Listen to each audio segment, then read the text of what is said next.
Infinix Smart 9 guys. Yan guys, clinic ko lang itong Infinix. Tapos i-type ko lang dito yung X532. Ayan guys, X532. Tapos wala na ako dyan guys na ginalaw ng mga settings. Broom, function, tapos meta. Tapos kung dito ka na mismo meta, erase, FRP. Tapos yung click mo lang yan dapat guys. Yung yung unit dapat naka-on. Normal on, tapos switch nyo na lang yan maganyan guys. Okay, sana nakatulong din sa inyo. Yan guys, diba dito guys wala nang lock.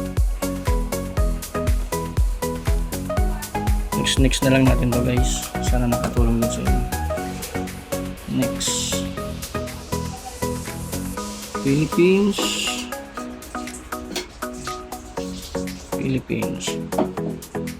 Next, escape.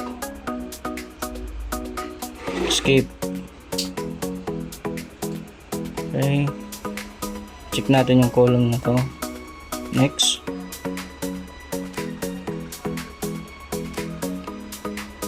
ayan guys, more, accept,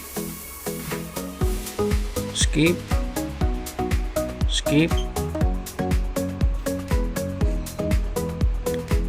Click natin lang yan guys. Ayun, sa fall Smart 9 tested. Wala na guys FRP.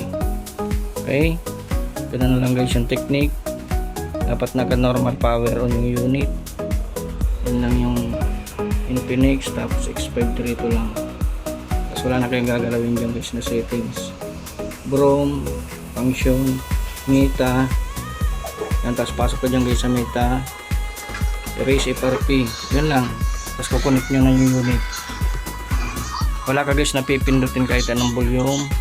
Power on. Okay, walang pipindutin. Thank you. Solve ang